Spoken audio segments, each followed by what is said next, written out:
Sekali. Ya.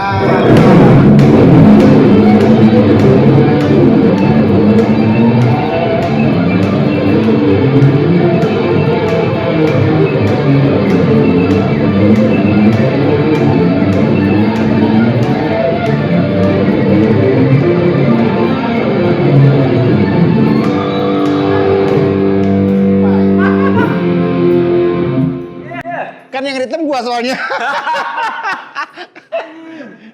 Yang ketiga S kan? Si S. Gue lagi mikir apa ya waktu itu?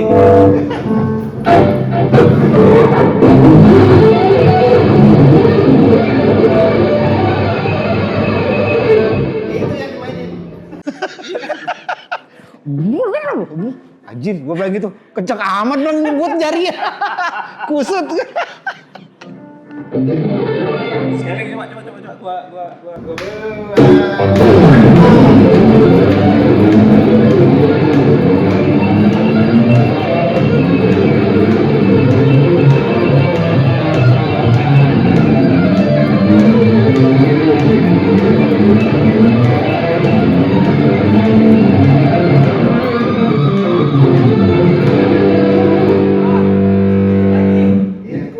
Gua nada tinggi baru si Pai masuk kan? Iya.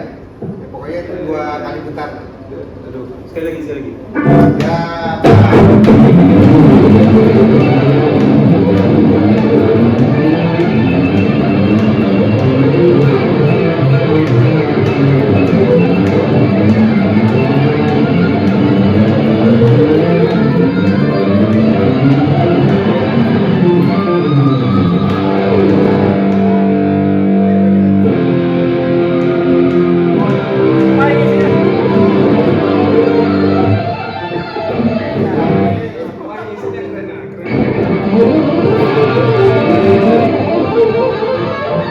Jadi Pai udah langsung ganti balik ke Yang di E-nya lo, yang di A-nya Pai. Jadi 2 kali putar gitu. Cuman ya kalau part yang benar-benar lead tuh yang pas lo. Pai itu sudah partnya part ref diambilnya. Langsung ambil ref kan habis itu kan. di A minor maksudnya. Iya.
persis 011 Iya, 11. 11. Gua ngeliat bending aja udah males.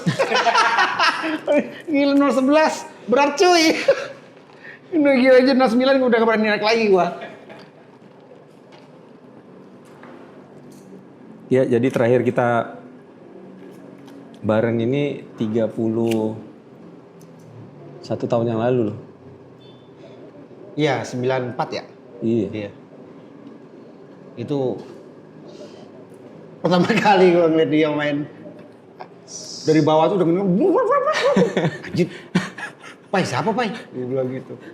Itu teman gua dari Malaysia kata si Ezra. Anjir. Jadi mau naik ke tangga itu lewat triplek nggak berani, lewat belakang. Sengsin, minder duluan. Oh, cepet banget mainnya. Thomas lagi take, dia lagi nyoba ampli ya di depan ya? Iya, gua lagi. Tapi itu yang gua masih waktu itu gua belum tahu itu udah di tengah-tengah proses rekaman album kedua Andi kan artinya pas. Iya, lagi prosesnya. Di tengah-tengahnya kan maksudnya. Udah ada beberapa lagu kan sebenarnya. Iya, atau gimana sih? Benar, gitu. Lu pertama kali datang ke Jakarta tadi lu bilang Iya, gitu. Itu berapa bulan? tahun 93 berapa bulan sebelumnya itu Iya. memang udah baru mulai atau Kalau nggak salah itu baru mulai startnya Pai nggarap Andi Lian yang kedua. lu di Potlot seminggu tidur di studio sempit. bukan di sini, gudang studio. Di gudang studio, kalau nggak salah itu 1,5 kali 2 meter kalau nggak salah itu. Dan setengahnya itu sudah ada drumnya Mas Bim Bim yang nggak kepake di situ. Jadi setengahnya gue tidur berdua. Gue tidur berdua, temen gue ngalah. Akhirnya dia duduk, gue tidur Maksud lu selama seminggu dia ngalah gitu? Iya, seminggu. Selama lu kejam banget lu jadi orang. Enggak, dianya yang mau, bukan gua. Ya udah, Fik. Gua ini aja, aku aja yang duduk, lu tidur aja.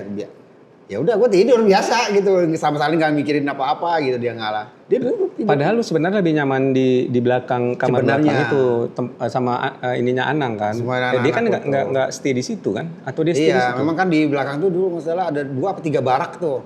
Nggak salah 2 ya. Dia sebelah kalau masuk itu kita ada yang misalnya 2, yang sebelah kiri 1. Nah waktu itu yang gua ngeliat ditawarin Bang Denny waktu itu masuk di barak belakang itu berantakan amat.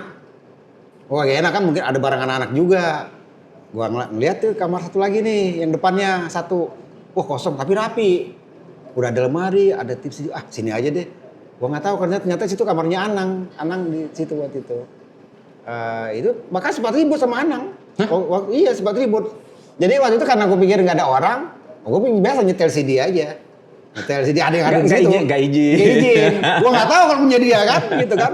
Memang gua nggak tahu. Itu kalau bareng-bareng dia, gua setel aja itu. Doi balik dong. Ini siapa yang nyetel? Gua. Oh, ini punya aku. Ya nggak tahu, gua bilang gitu. Kenapa mesti ngomel-ngomel? Kalau nggak suka ya keluarin aja barang-barang lo. Ini kan buat bareng-bareng, gue bilang gitu. Orang buat bareng-bareng bukan buat kamar lo doang, maksud gue gitu loh. Dia ngomel. Waktu itu dia ngomel sama. Gue inget banget tuh. Pertama kali gue dimarahin sama Anang.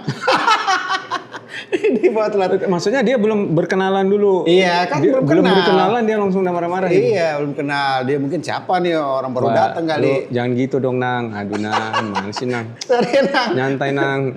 Itu pertama kali tuh. Itu pas. Jadi lu sebenarnya waktu datang tuh paling nggak bilang Iya dia nggak bilang kalau motor lagi. Dia nggak bilang kapan motornya. Nggak bilang. Cuman dia bilang waktu pas habis yang gua telepon itu yang akhir 93 ya berarti ya.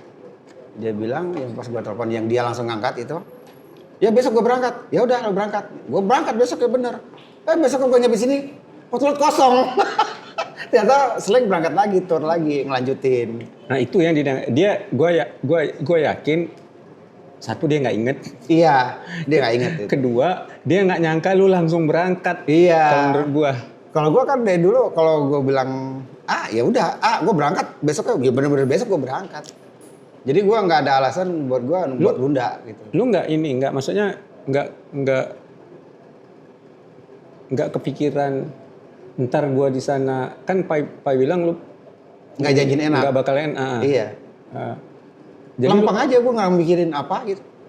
Ya betul jelas waktu itu gue dari Jogja. tapi lu bukan sebenarnya mau niat ini merantau ke Jakarta sebenarnya awalnya tadi sebelum itu. Awalnya sih sebenarnya nggak ada niatan ke situ, tapi karena ada tawaran itu gue beraniin diri. Karena waktu itu jenuh juga. Gue ambil keputusan tadi gue bilang kan, gue ceritain duduk waktu di bawah. Karena jenuh. Di Jogja itu udah mentok kita main lagu-lagu orang, Metallica, waktu Iron Maiden juga gue mainin, terus GNR. Bosan sendiri sebenarnya. Ujung-ujungnya cuma mabok, obat itu doang, malah manggung sesekali. Sampai waktu itu band gue tuh Allegro di Jogja itu ada rekaman, dibiayain sama manajer, mentok di Dana. Nah di situ tambah drop lagi. Zaman rekamannya buat demo dulu kan maksudnya? Iya demo dulu waktu itu. Tambah waktu itu frustasi juga, ini gue pengen maju lagi dari sekedar cuma sampai sini gitu waktu itu kan. Tapi nggak ada kejelasan juga. Akhirnya sampailah kejadian yang ngiringin itu, yang apa? Yang pai itu. Lu opening slang waktu itu band gua Allegro waktu itu gua jadi opening slang di Jogja, rangkaian tur dia lah itu. Itu justru yang pertama kali, nah kebetulan itu yang ngomong itu sebenarnya kakak. Yang gue cerita dari si Bimo ini, Bimo ini kebetulan dia LO yang ngurusin dari anak-anak slang di tenda di bawah gitu. Sebelum anak-anak ke panggung, dia ngomong tuh si kakak katanya. Ini Bimo ya, pengakuan Bimo tuh waktu itu berapa hari kemudian datang ke gua waktu itu. Dia bilang, wah asik nih gitaris Pai. Waktu itu gua main lagu GNR. Gak tahu lagu apa, pokoknya mau Bicalomen tak apa gitu pokoknya. Pokoknya kakak bilang, ih asik nih. Siapa yang namanya ya? Di situ ngomongnya, nanyanya. Nanya ke temen gue itu, yang muridku itu. Ternyata itu kan murid gue si Bimo ini. Waktu itu belajar gitar sama gue waktu itu. Oh ini namanya Opik mas, katanya. Bandnya Allegro, asik namanya. Mau gak ya? Gue ajak ke Jakarta. Dibilang gitu. Ke Bimo ini. Bimo bilang, ya gak tahu mas. Langsung ngomong aja. Nah gini, gue kan besok kan jalan lagi. Ini aja gue kasih alamat aja. Apa isi tuh nulisin tuh alamat potlot sama nomor telepon potlot. Ya itu tuh 2 hari kemudian kan Bimo belajar gitar ke rumah gua, ke kosan. Nah itu dia ngasih, cuman gua bilang waktu itu gua nggak percaya kalau itu dari Pai. Gua bilang siapa yang bilang muji Bim? Enggak mas bener, si dipuji sama kakak sama Pai. Gua bilang jangan percaya Bim, itu mau bohong. Kalau anak Jakarta ngomong gitu ke bendera berarti kita tuh jelek. Gua bilang gitu. Gua bilang gitu. Gua nggak mau senang dulu. Kenapa lu bisa ngerasa begitu ya? Nggak tahu lah pokoknya. Lu nggak mau dipuji intinya. Aku nggak suka dipuji sebenarnya gitu. Karena aku biasa aja. Kan gue pikirkan ya kita tuh jelek berarti bukannya bagus. Enggak mas, dia serius. Lu ditawarin ke Jakarta mau nih. Tuh. Apaan nih? Ini dari Pai. Bukan surat tapi alamat foto sama nomor teleponnya. Bener Bim. Dari Pai. Iya mas. Bercanda. Iya benerin dari dia. Gua setengah-setengah percaya. Tadi nggak mau gua ngambil itu. Gua diemin aja dulu. Akhirnya mentok-mentok. Terus sampai bulan apa ya? Sebelum berangkat itu gua November nggak salah tuh November 93 itu. Januari apa Februari antara awal dah gitu.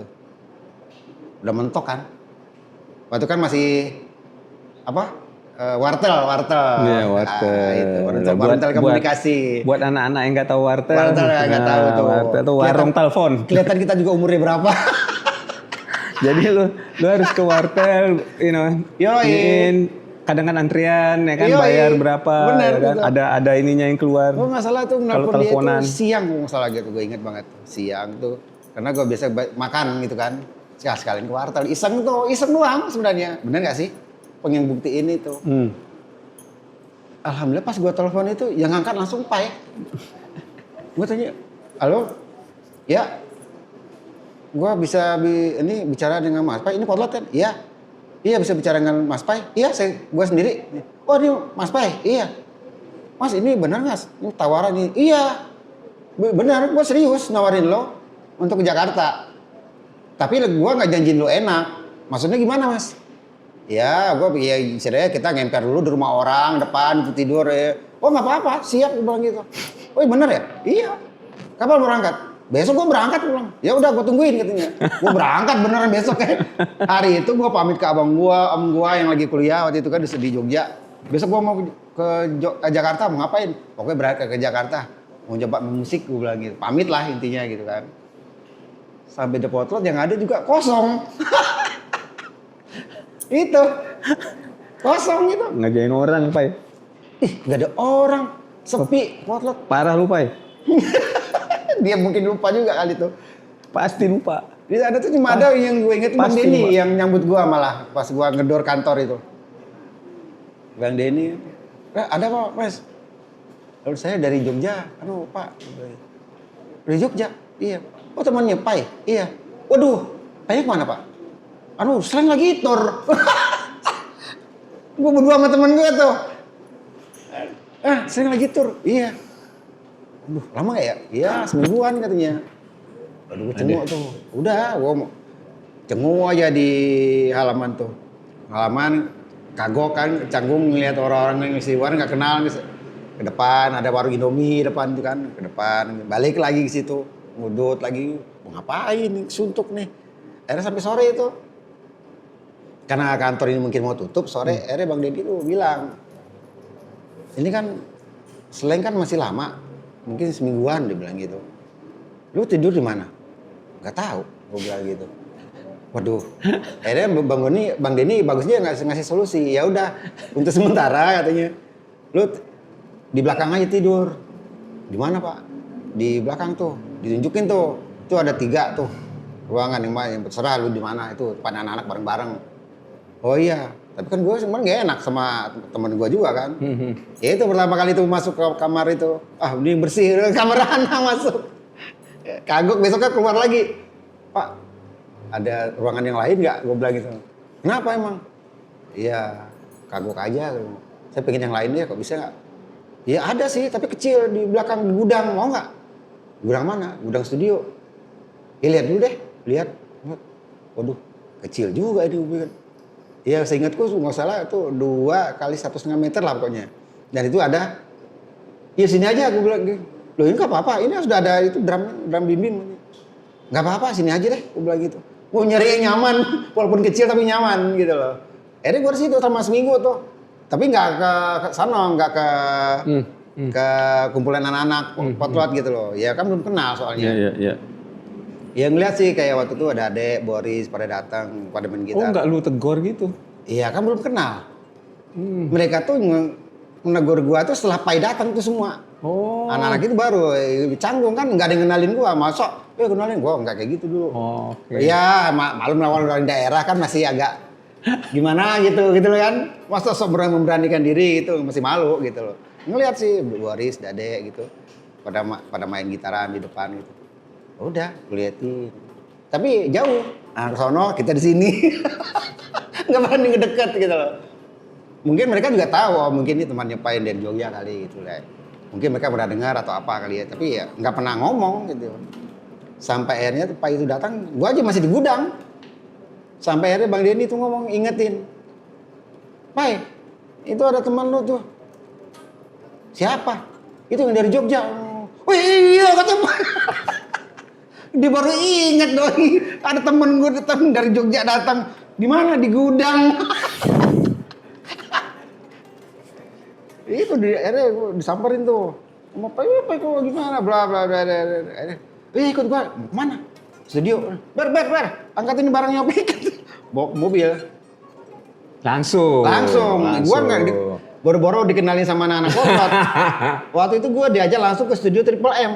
Waktu itu sudah ada Thomas sama Ronald di Triple M tuh lagi ngerjain si Andi. Nggak dikenalin, langsung diangkut lu ya? Iya, jadi dikenalin buat sama parah itu. nih Pai nih, nggak ada Langsung tata dikenalin. keramanya Pai. Woi, belajar dulu dikit, woi sosialisasi.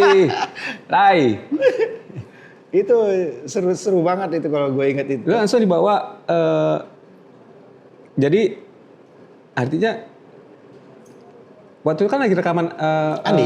yang album Almarhum Andi Liani yang kedua. Iya. Lu langsung dibawa ke sana dan lu nggak tahu lu bakal Nggak tahu. disuruh session atau ngapain gitu. Enggak, masih belum. Pokoknya masih lu dibawa ngeliatin aja.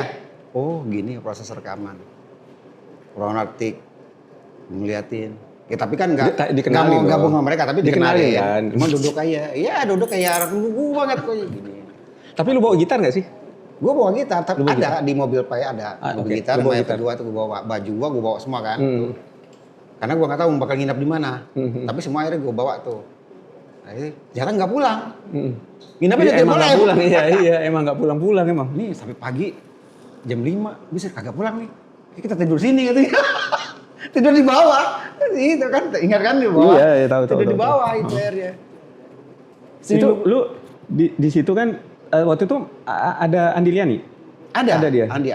Baru Tapi kenal waktu juga itu lu udah tahu kan album pertamanya Meledak gila banget tuh. Iya. Yang Sanggupkah. Jadi lu udah tahu dia siapa dan lagu-lagunya apa atau Iya, tahunya karena atau belum? dikenalin aja. Jadi sebelumnya lu nggak tahu Sebelumnya dia nggak siapa kenal, malah. nggak tahu dia Andi apa. Oh, Andi Liani yang itu Sanggupkah. Oh iya.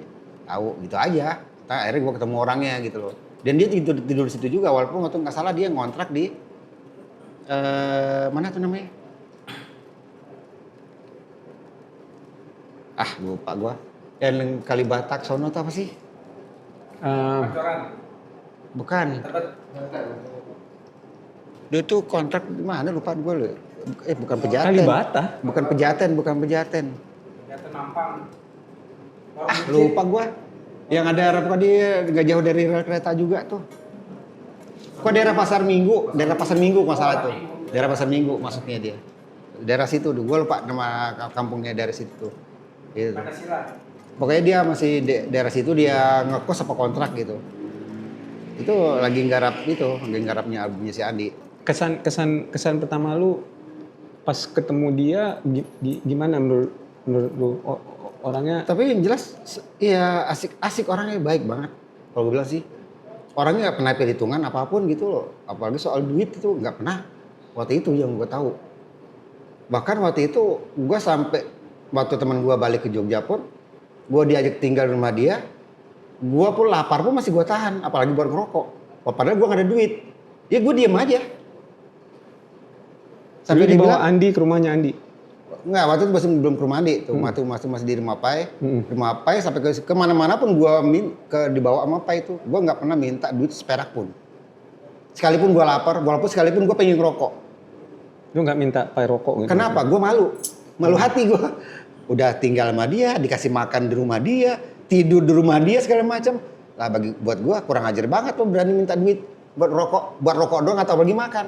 Sampai akhirnya dia bilang, lapar nggak? Nah sekarang lapar. Kalau lapar ngomong sama gue. Kagak, gue malu Pak ngomong. Kenapa malu?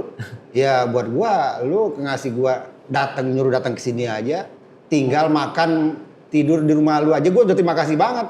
Kalau gue bilang, Pai, gue lapar minta duit. Wah kurang ajar gue mah, gue bilang, gue nggak tipe kayak gitu. Gue bilang gitu sama dia. Sampai dia tuh terharu sama gue, nangis. Gue peluk ke gue. Serius? Iya. Wah pik, gue gila lu saudara gue nggak kayak teman-teman gue yang lain. Ngomong kayak gitu sama gue tuh. Gue bingung, temen-temen yang mana maksudnya gue nggak tahu kan. Temen-temen yang mana gue nggak tahu pokoknya. Yang jelas tuh kau ucap sama dia spontan gitu loh. Dia sama meluk gue nangis, gue udah kayak saudara gue nggak kayak gitu loh. Ya karena emang selama itu waktu gue tinggal sama dia tuh nggak pernah gue minta 5 perak pun. Itu tadi gue bilang walaupun gue lapar gue diem. Sampai apalagi ngerokok, kalau nggak dibeliin kan gue nggak. Duit ya balikin segitu, balikin nggak pernah hilang 100 perak nggak pernah. Makanya dia tuh dulu percaya banget waktu kasbon sama Pak Andi pun waktu ke Medan duitnya berapa puluh juta tuh dia dikasih kasbon. Itu gue yang pegang dan tidak kurang seperak pun. Segitu balikan dari jajan ya segitu gue masukin ke tas. Gitu. Ya gue menjaga amanah itu ya waktu itu. Karena gue juga nggak ada niatan untuk curang apalagi ngencip seselip kata orang itu selembar nggak ada niatan kayak gitu. Kenapa? Buat gue jujur itu perlu sekali sama orang siapapun kalau buat gue sih. Nah kalau gue sama Andi itu dekatnya di Tripoli M justru malah. Karena tidur di sana kan, sampai bikin mie itu bareng-bareng gitu. Iya dia tuh yang ngelarin gua tikus tuh ya dia. Oh dia? Dia itu yang manggil gua tikus. Kenapa? Di Tripoli itu kan dapurnya kan ada lubang tuh. Gua gak nyangka itu gua kira kucing. Itu ternyata tikus, gua yang takut, gua yang kabur. Dasar lu tikus dasar lu takut gitu aja tuh. Dik, gede banget nih, itu gua kira kucing. Dia kabur, gua kabur, gua bilang gitu. Gua makin ingat banget, senjata itu dia manggil gua tikus mulu tuh. Lengket tuh sama anak-anak sampai anak-anak potlot manggil gua tikus tuh. Itu tuh lengket. Oh, gua baru gara-gara tahu dia. sekarang kenapa lu. Itu dasarnya itu, karena gua takut gede tikus segini. Astagfirullah, gua bikin mie, loncat gua. Buset, lubangnya gede. Ngapa lu? Tikus gede banget. Ah, tikus dasar lu. Malah gue diomelin. Itu tuh dari dia tuh manggil gue tikus-tikus tuh. Ada lengket. Anak-anak itu manggil gue. Itu diajak ke rumah dia. Yang terakhir yang gue ingat yang sebelum terus gue beberapa bulan kemudian kan Pai lagi garap nih. Sebenarnya gue nggak tahu Pai itu ngetes gue atau apa. Lu disuruh ngisi? Disuruh ngisi. Oke. Disuruh ngisi ritme. Oke. Di lagu Oh Nggak Mimpi Buruk, apa satu lagi tadi? Bukan Jampi dong. Masa sih Jampi bukan? Jampi ya. Oh iya Mimpi Buruk dulu baru Jampi itu. Dia ngelihat gua, Pik, coba lo main. Lo ikutin apa yang gua mainin ini. Dia bilang gitu. Ritmenya ya. Oke. Di situ tuh baru Thomas Ronald bilang, "Pai, asihkan dia, Pai, ritmenya." Akhirnya ritme gua yang dipakai, ritmenya Pai yang dihapus. Tapi gua main berdasarkan yang Pai mainin. Jadi gua mengcover apa yang Pai mainin gitu loh. Nggak lebih nggak kurang. Cuma yang riff itu aja tadi yang gua bikin. Itu aja yang gua sendiri. Oh, itu lo yang bikin? Itu Pai tadi nggak seperti itu mainnya. I see. Gua bedain gitu loh. Oke. Gua bedain nih, gua dengan cara gua sendiri. Kalau yang ritmenya ini murni Pai semua. Sampai sini. Nah ini gua yang main. Sampai Thomas. Itu lagi lu mikirin apa kok bikinnya jadi gitu beda sama Nggak tahu tuh keluar ngalir gitu aja. Dan dia langsung suka, langsung bilang, Iya. Oke. Nah waktu itu dia bilang, ih itu mah ekstrim banget. Nggak tahu karena waktu itu memang gua lagi senang ekstrim. I see. Gitu, lagi tiba-tiba aja ngalir gitu. Sampai Thomas bilang itu Pik gimana itu? Itu Thomas Oh iya, dia harus ngisi. Iya kan harus sama. Dia harus gitu kan. dia Akhirnya dia ngulang lagi tuh gagar gini doang. Ngulang lagi. Gagar gini doang. Mau nyamain, akhirnya dia ngulang. Kenapa yang dia main kan patternnya sama Pai. Iya. Beda, begitu gua main lebih ngerok katanya dia bilang gitu. Aku ngikutin ini aja. Akhirnya dia gua ajarin tuh dikit tuh. Oh iya begini. Walaupun agak beda dikit dengan cara dia main gitu kan. Tapi ya jadinya seperti itu. Nah di situ akhirnya Pai yang mempercayakan gua lagi di lagu Jampi ya, salah itu ya. Jampi kayak instrumen. Ya. Terus ada lagi nggak? Ada lagi deh. Ada lagi, kalau nggak salah itu gua main di album Andi yang kedua itu 4 lagu apa 5 lagu nggak salah. Tapi yang ngelitnya tuh cuman 2-3 lagu, yang sisanya gua ritme. Sisanya. Jadi artinya di lagu Mimpi Burukmu lu langsung lulus. Lulus. Itu testing sebenarnya. Padahal itu ya, ini yang lebih aneh lagi itu. Habis gua ngisi 2 lagu. Andi ada di situ? Ada. Andi, Ronald ada. Randi sama Thomas ada. Ronald pulang, biasanya kan rumahnya kan ada di situ. Iya. Kalau Thomas kan pasti nginep karena di Bandung kan. Nah di situ lagi ngobrol-ngobrol sama Thomas tuh. Wah, Pik, lu beruntung banget lu. Beruntung kenapa, Mas? Gua, Andi itu kenal sama Pai 8 tahun baru bisa diajak rekaman. Gua hampir sama, 6-8 tahun. Gua baru bisa diajak rekaman sama Pai. Nah, lu baru berapa bulan bisa diajak rekaman sama Pai. Gila lu beruntung banget, lu langkah kaki kanan banget. Gua masih nggak paham tuh maksudnya apa langkah kaki kanan. Artinya apa Mas? Ya lu tuh masuk orang yang beruntung katanya. Ya gua kan nggak pernah mikir yang aneh-aneh, apalagi istilah-istilah yang orang terlalu jauh mikirnya. Gua lempeng-lempeng aja. Oh iya. Ya alhamdulillah sih kalau gue Mas, kalau gue dikasih kepercayaan, kalau gue bilang kayak gitu. Ya, gak tau Pai nongol. Nih, apa nih? Honor lu? Honor apaan Pai? Honor tadi yang lo ngisi. Enggak. Dibayar yo ay. Gue gak mau bilang gitu. Dibayar nggak mau? Iya, gue gak apa-apa. Ngapa? Ini buat lo, jatah lo. Enggak, gue gak mau. Pai, jangan. Gua tinggal dan makan di rumah lu aja di segala macam, gua udah terima kasih. Lu gila lu, gua gini aja lu kasih duit. enggak ini gue nggak mau, ini hak lo, terserah lo mau terima apa enggak. Tahu ngegetek gitu sama dia. Gue diem, udah kata Thomas ambil rezeki lo kata Thomas. Bener nih Pak? Iya itu buat lo, itu pokoknya terserah lo katanya. Mau nggak mau gue kantongin akhirnya. Waktu itu gue 7,5 dikasih, 750.000. Wih. Gue nggak minta loh, sebenarnya gue nggak mau justru malah. Zaman itu loh. Zaman itu. 94 awal. Thomas aja bingung. 750.000. Gila. Akhirnya Thomas bilang, kalau Pai gitu, Pik, dia nggak mau deh kalau memang ada haknya orang, dia kasih. Iya kan gue kan baru kenal Mas, gue bilang. Ya kalau gue kan udah lama kenalnya, makanya kalau Pai itu begitu deh. Kalau haknya orang dikasih, pasti dikasih sama dia. Walaupun lu ngisi tadi, ya gue kan ngisi karena dia yang suruh, gue bilang gitu. Terus gue pikir karena dites aja, gue pikir yang seperti yang dia mainin, ya gue mainin. Dan gue nggak pernah kepikiran ada duitnya, nggak kepikiran sama sekali. Ya udah berarti lu rezeki lo ini, dia bilang gitu tuh Thomas. Kalau Andi beda lagi, gue harus suruh ke rumah dia. Nggak main tuh, kalau dia mah curhat. Kalau Andi mah curhat mulu, itu mah curhatnya dari soal minuman sampai inilah. Ini kan sedoanya ini kayak gitu, minum mulu. Sampai gua tegor. Oh ya, dia banyak minum memang ya, buat dia kan itu ya. minum dulu, Jack D mulu dia tuh dulu tuh. Tapi gua tegor, ngapain minum mulu. Udah bagus ngantongin bawang putih gitu. Sehat kan bawang putih. Iya, bawang putih sehat. Sama alkoholnya sama aja bohong deh, gua bilang gitu. Lu tahu apa lu Kus? Lu enggak tahu masalah gua gitu. Ya elah, gua masalah. Dia kan ini kalau gua dia ngerasa dekat sama gua, istilahnya tuh kayak mungkin karena sama-sama satu Sumatera kali ya. Kalau dia kan dari Riau tuh. Bukan dari Jambi mungkin nggak terlalu jauh mungkin. Jadi mereka masa kayak ada sama kayak anak-anak kayak anak buah dia tuh kayak si Unai, si siapa si Ujang ya. Ada anak Bandung salah satu tuh. Ada beberapa orang yang anak binaan apa anak didik dia lah. Yang di mereka jadi Andi itu punya nggak salah catering. Oh iya, Dia punya catering. Wah enak dia masak tuh. Gue denger. Bikin apa lauk rendang segala macam. Wah. Dia masak sendiri. Dan dia memang ternyata gue baru ngerti ternyata dia tuh anak-anak itu rupanya yang tukang nganterin catering itu. Nggak tahu orang apa kantor atau apa gitu ya. Menjawab tapi dia yang masak. Wah. Itu masalah bukannya sampai laris itu Andi itu. Laris deh. Tadinya cuma satu ruangan apa satu kosan itu buat barang-barang, akhirnya dia sewa misalnya jadi 3 buat anak-anak itu. Masalah anak-anak di tempat dia itu ada 4 atau 5 orang yang gue inget yang dia bawa gitu ya, yang hidup sama dia itu istilahnya makan tidur sama dia tuh ada 4 orang 4 atau 5 orang. Tapi kalau masak dia sendiri? Masak dia, kenapa dia belum mempercayai anak-anak, tapi anak-anak ini yang nganter. Lo drop sana ini kantor ini mungkin kayak gitu, mungkin kalau kantor atau apa rumah gitu ya, ini sono. Itu yang gue ingat. Gue nggak pernah ngeliat dia masak.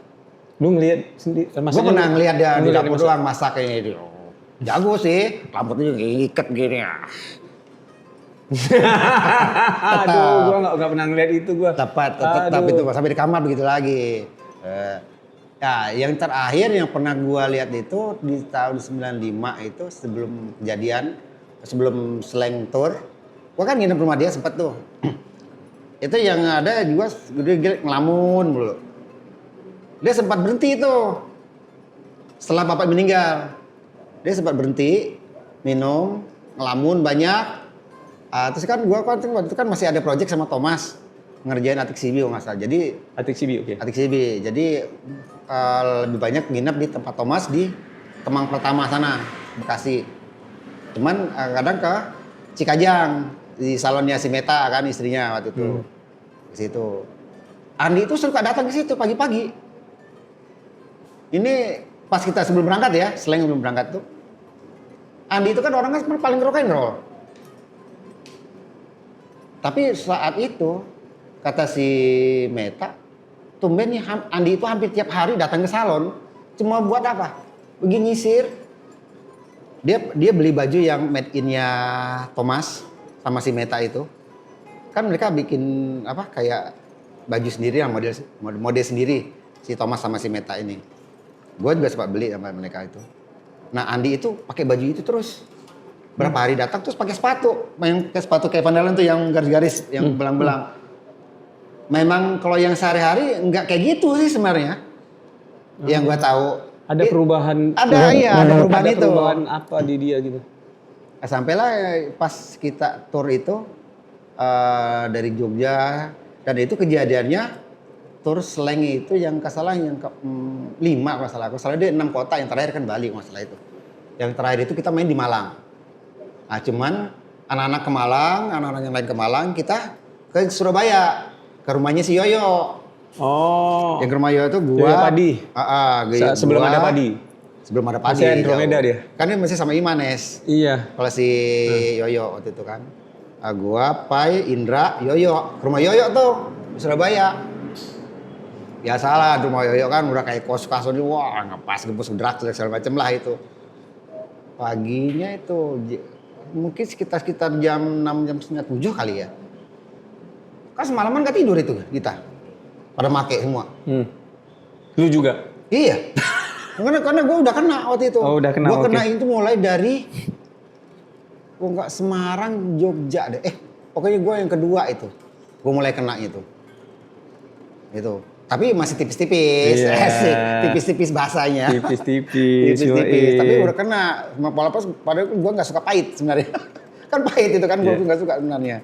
Tapi kena juga gitu kan. Tapi kena nggak seperti mereka gitu kan. Masih kontrol lah gitu. Sampai bunyi ada telepon, nggak ada yang ngangkat. Karena bunyi terus kan, akhirnya gue beranikan diri ngangkat. Halo? Iya? Bisa sama Yoyo? No, siapa nih? Ini Iman. Oh ini Opik nih. Oi tikus katanya. Imanes nih almarhum. Telepon. Kenapa Man? Ini ada kabar nih. Si Andi meninggal. Oh bener Man. Lo kalau bercanda jangan bawa meninggal gue bilang gitu. Kaget kita juga kan. Baru kemarin baru main sama dia ngobrol setelahnya kan. Si Lai mana? Tidur, bilang gitu. Bangunin, cepat ini. Gue mau ngomong nih katanya. Gue masih diem tuh. Bener apa nih? Gue bangunin dong. Pak itu. Ya Pak itu mungkin kalau Pak Indra itu mungkin sama Yoyo itu di situ. Mungkin tidur ayam kali ya. Orang kayak gitu kan nggak tidur pulas begitu. Akhirnya gue bangunin. Pak. Hah? Langsung nyaut dia. Oh berarti belum tidur. Ada telepon tuh dari Imanes. Nah, kenapa? Nggak tahu, penting katanya. Gua nggak bilang. Oh, lu nggak bilang? Gua nggak bilang. Gitu. Iya. Ngobrol sini deh, gua bilang gitu. Angkat tuh sama Pai. Tahu apa obrolannya gitu, gua di kamar kan. Udah selesai itu, dia masuk kamar lagi, diam tuh. Kenapa? Pik, jalan yuk. Jalan kemana? Masih pagi gini. Dah, jalan yuk. Pinjam tuh mobil Yoyo. Bangun Yoyo, pinjam mobil. Mobil Starlet. Starlet, tahu gua. Starlet itu. Dibawa tuh. Muter aja. Selama di Surabaya tuh muter-muter. Gak ada obrolan. Cuma muter doang. Nanti ya dia. Gua kan sebelahnya tuh. Perhatiin. Diam aja. Udah berapa kali muter nih? Ini tempatnya lewatnya ini lagi nih. Sebenarnya mau kemana sih? Mau kemana sih Pai? Diam tuh, dia masih nggak nyaut. Sampai akhirnya gue diem juga akhirnya. Nangis doi. Andi. Kenapa Pai? Udah gue bilangin si Andi jangan bawa mobil. Kayak gitu kan Andi tahu sendiri kalau bawa mobil juga sama lah, beda tipis sama lu kalau bawa mobil. Itu kan Andi kan begitu, emosian dia apalagi kalau sudah minum. Andi kan. Apa itu nangisnya begitu. Ngeselin kesel tuh mungkin ada omongan dia yang nggak pernah didengar gitu loh. Yang kejadian padahal kejadiannya mungkin di mana itu kita nggak tahu kan. Nah, itu si Pai nangis. Udah tuh muter-muter, berapa kali muter gue inget itu lagi. Pai diam, malah gue yang nangis sekarang Pak. Gue yang inget lagi gue baru kemarin gue ngobrol apa sama Andi ini. Malah gue yang nangis. Habis itu gue yang nangis. Sejemukan deh, iya Pai gue bilang. Ya udah takdir kalau dalam Islam gue bilang ini takdir. Padahal gue ngomong itu sambil nangis sama dia tuh. Tapi dia udah sudah habis mungkin nangisnya kali dia diem. Udah balik.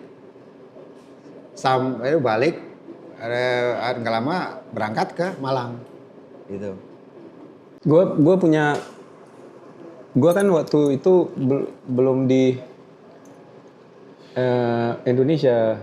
Ya, jadi gue nggak tahu Andi meninggal. Jadi waktu gue akhirnya. Tapi kan sempat kenal kan waktu kan. Udah ngisi kan waktu itu. Udah. Tapi belum ketemu ya. Enggak, jadi gue cabut tahun 94 akhir. Awal. Enggak, gue cabut dari Indonesia itu sebentar, gue lupa bulan berapa. Ya berapa bulan kemudian gue beneran balik. Agak rada kaget juga tiba-tiba gue nongol gitu ya kan. Setelah udah salaman pelukan, pertanyaan gue pertama lah, man, where's Andy man? Gitu, aja. Dia ngeliat gue agak rada bingung gitu. Ranah juga agak rada. Andy siapa Zra? Oh, belum tahu. Andy man, gue bilang gitu ya kan, Andy gitu loh ya kan. Iya. Bukan Andy, gue bilang Andy. Iya, Andy, ya, bilangnya Andy. Andy Liani gitu ya kan. And dia ngeliat gue agak rada bingung. Andy Liani, gue bilang dia itu. Mungkin baru dia nge, lu belum tahu ya? Jadi waktu Pai suruh gue duduk, lu duduk dulu deh. Gue udah langsung, gue duduk. Lu nggak tahu ya Zra? Nggak tahu apa men, gue bilang gitu. Andi udah meninggal dunia. Gue langsung ngedrop parah, gue langsung. Ngedrop parah gue langsung. Jadi dia, gue udah janji sama Andi untuk main gitar ini ikut turnya loh. Iya. Ya kan gue mikirnya waktu itu oke, gue bareng sama lu sama Pai kita tur main. Gue jadi ingat yang ngomongin albumnya Andi yang ketiga berikutnya itu akhirnya gue jadi ingat nih, Zra. Itu album ketiganya rencananya kan nggak salah tuh Gigi belum kebentuk tuh. Itu album ketiga Andi ini Thomas semua yang garap dan gue yang main. Nah tadinya ini mau dibikinin Pai itu band. Gua, Thomas, Ronald, Andi.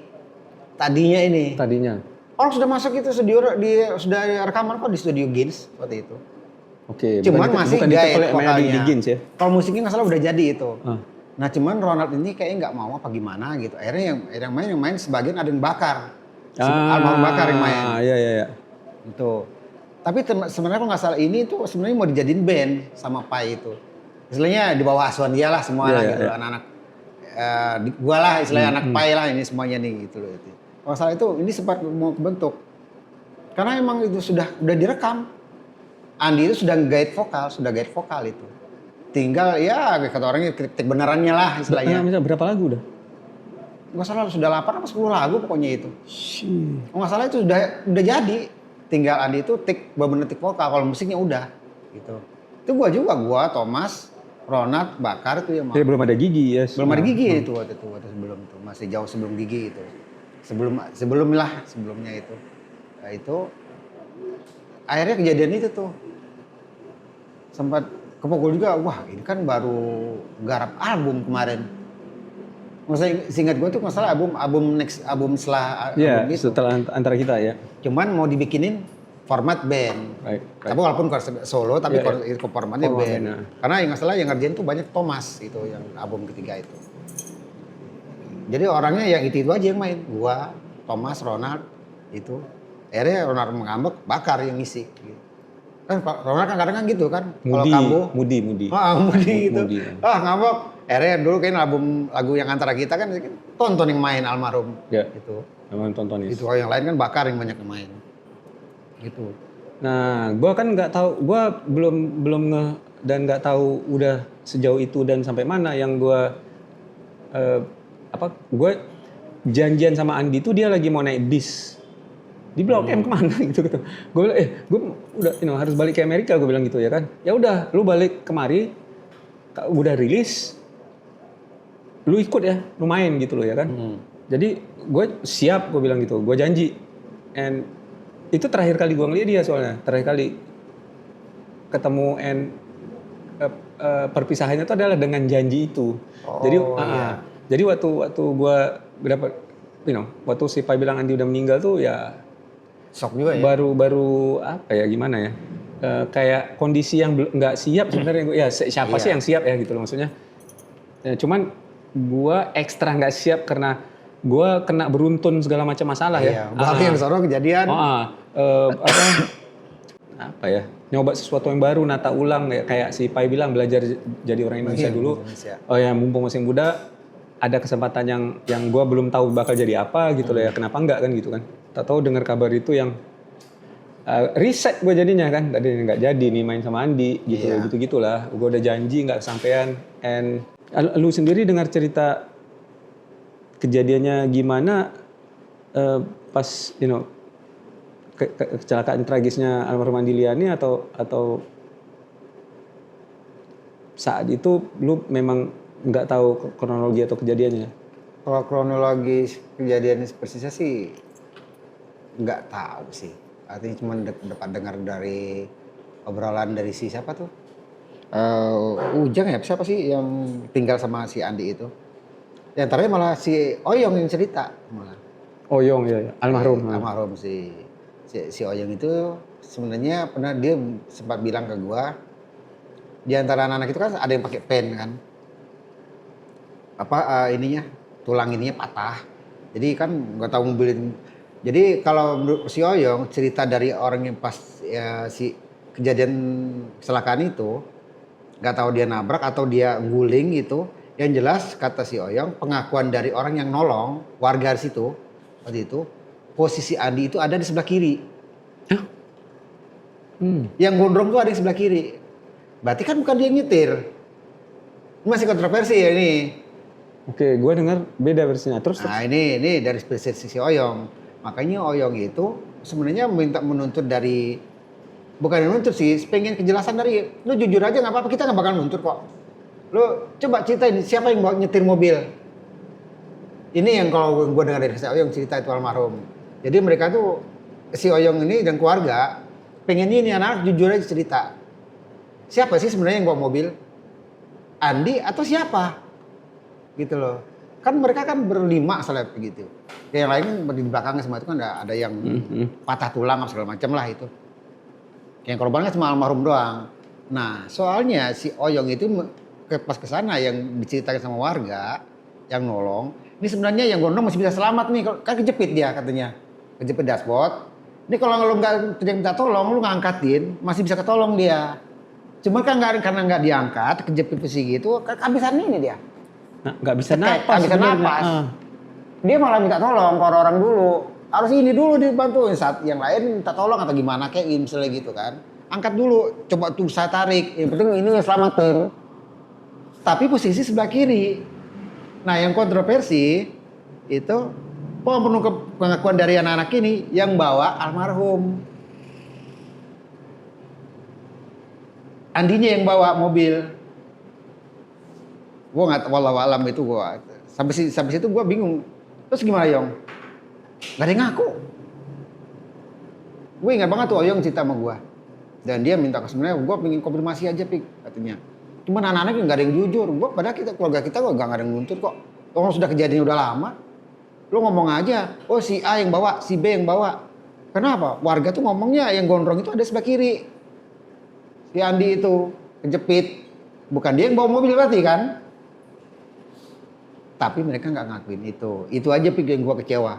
Sama anak-anak yang diasuh sama abang gue. Bilang gitu. Anak-anak itu nggak ada yang mau ngaku. Bilang aja, oh si ini yang bawa. Udah kok. Oh ya udah. Kejadiannya gimana?